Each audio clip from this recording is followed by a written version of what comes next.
As JP mentioned, my name is Paul, and I get to study all sorts of information surrounding EHS regulations and legislation across the U.S. and around the world. And I look at a lot of EHS compliance in general, but I sort of look at it beyond that a bit. I really believe in proactive compliance and knowing what's coming around the curve, and that's pretty much why I prepared this presentation. I thank you all for joining today.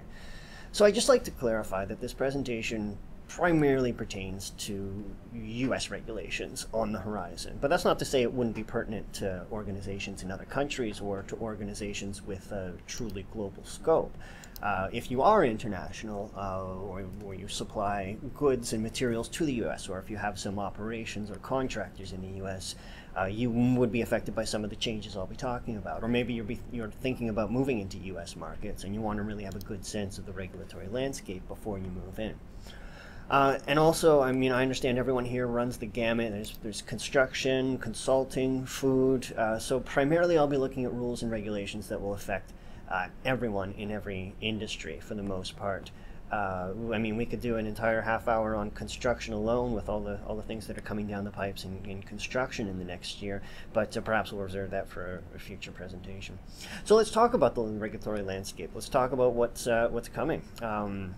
Before we dive into these 7 rules and regulations that I'll be talking about, I just want to kind of frame the situation a bit. So how do you feel about this guy? Some of you might like him, some not so much. Frankly, I don't have much of an opinion. I only work with realities, and the realities of business are what I want to discuss today. So forget about him. Forget I even put him up there.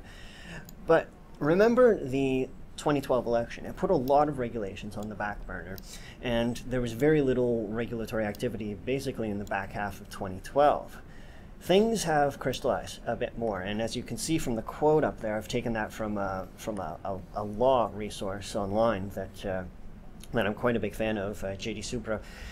Analysts there said you can expect with Obama's second term to see a flurry of regulatory activity, including those 3 agencies, primarily the ones I'll be talking about that I've posted up there: the EPA, the FDA, not so much on the EHS front, and OSHA as well, obviously, Occupational Safety and Health Authority. But I mean, beyond that, we can look at the fact that this is a second-term administration. It's a second-termer president, and classically, they're a little bit more emboldened to engage on a more aggressive regulatory mandate.